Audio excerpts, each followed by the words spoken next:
you have to put a strap on and Reality TV isn't about love, it's about who can weaponize sex, lies, and hypocrisy the fastest.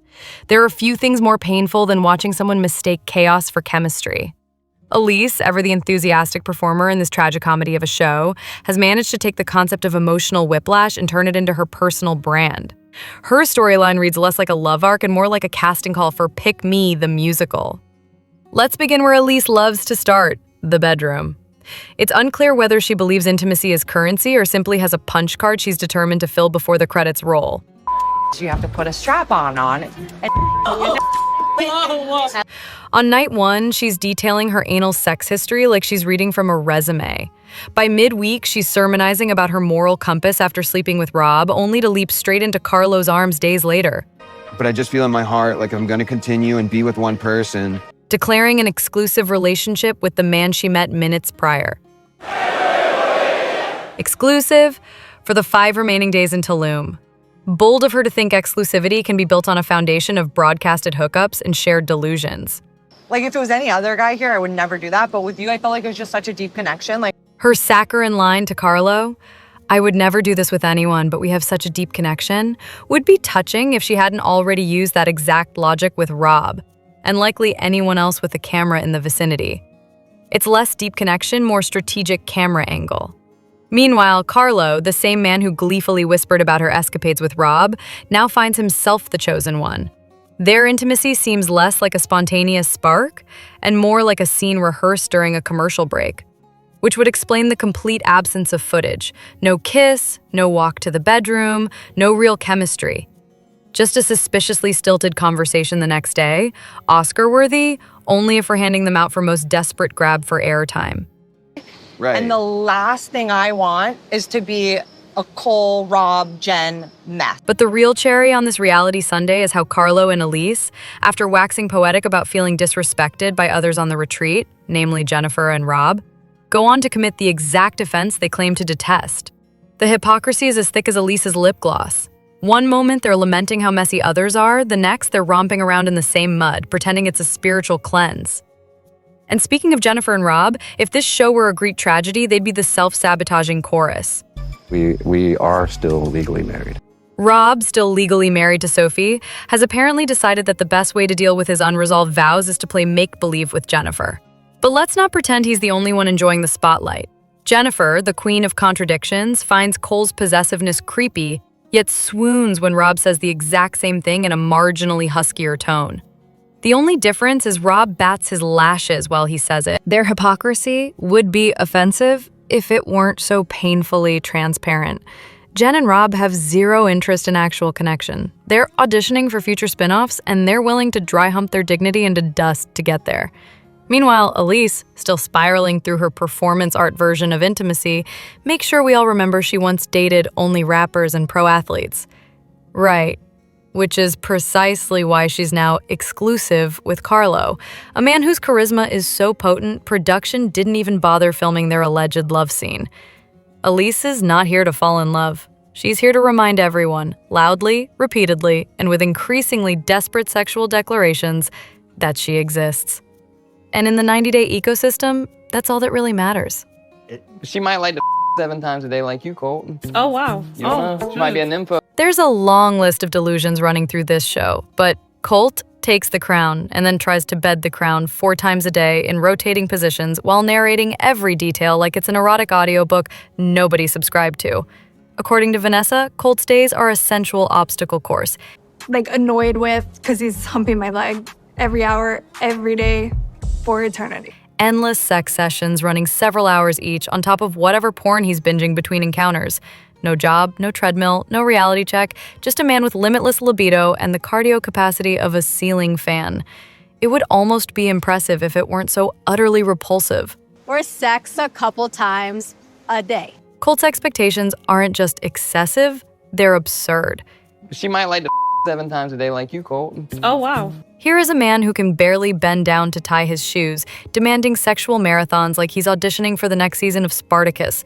He isn't making love, he's waging war, and the only casualty is Vanessa's sanity. Her attempt to please him in the shower, met with disappointment because her enthusiasm wasn't theatrical enough, says everything we need to know about Colt's needs. They're not about connection. They're about ego. Let's be clear, what Colt describes isn't passion, it's pathology. And no, this isn't a kink-shaming moment, this is a reality-shaming moment. A man with no employment, no humility, and an apparent allergy to self-awareness has no business expecting women to endure 3-hour romps just to feed his inner film director.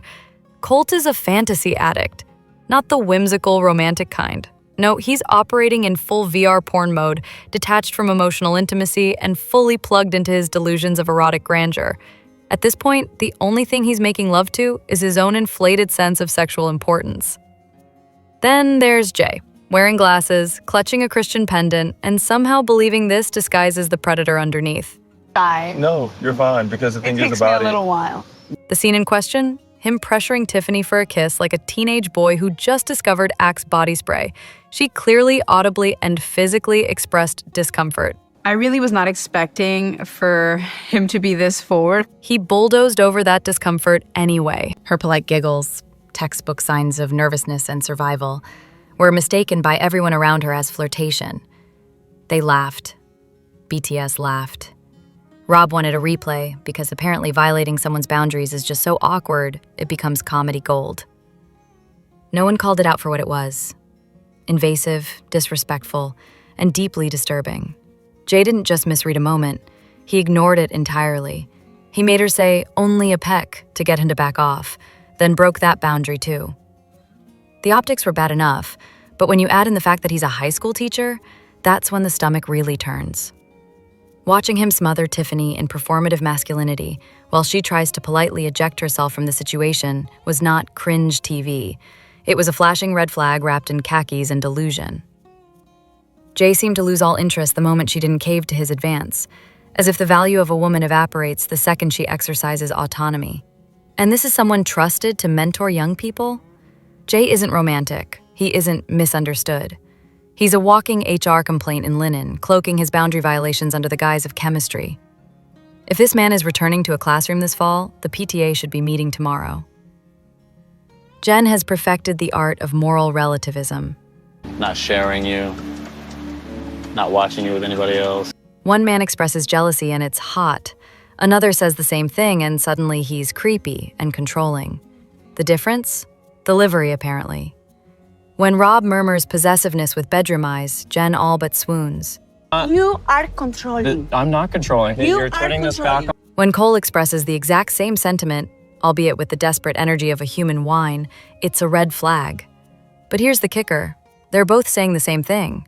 Rob just knows how to accessorize his neuroses.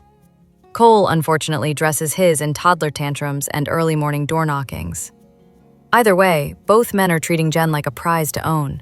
The fact that she finds one version sexy and the other suffocating isn't insight, it's opportunism. She's not choosing healthy relationships, she's choosing which shade of dysfunction flatters her best on camera. And speaking of performance, can we talk about her voice? That erratic, breathy rasp that flickers between just finished crying and failed Kim Kardashian audition? Whatever the intention, sex appeal, vulnerability, vocal polyp, the result is unsettling. It doesn't sound sultry. It sounds like she's out of oxygen or lying badly, possibly both. Jen is not here to connect. She's here to curate an aesthetic, the sexy, misunderstood woman trapped in a reality show she doesn't take seriously, yet manages to center herself in every scene. Mission accomplished. Cole, bless him, is what happens when emotional immaturity gets mistaken for intensity. He doesn't love women, he clings to them. What's more psycho, a guy knocking at 5 a.m. or a guy fighting over you after one date?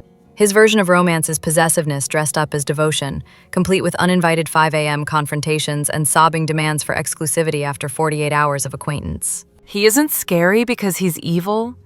It's not the dating. I don't give a if you guys right. He's scary because he genuinely believes his obsession is love. And that's the most dangerous kind of delusion on television.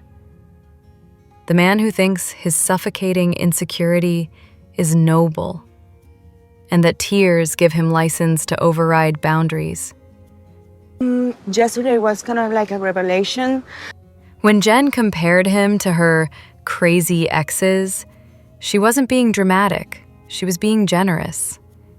Cole's behavior isn't just uncomfortable, it's unwell. He doesn't want a partner, he wants a hostage. If there was a shred of sincerity on this show, it came from Tiffany, and that's exactly why she got dumped. I've never dated someone with kids. Carlo made it clear on day one that he had no interest in dating anyone with kids. Tiffany heard this, filed it under "maybe I can change his mind," and then went on to act surprised when he dropped her like a hot mic. She had 2 men vying for her attention and still put all her eggs in the broken, half-glued basket marked Carlo. This wasn't love. It was self-delusion dressed up as optimism. Carlo's last-minute hookup with Elise wasn't a betrayal. It was a plot twist nobody asked for and nobody bought. Some people seem to think that there was some, if you want to call them, sex noises. Let's be honest.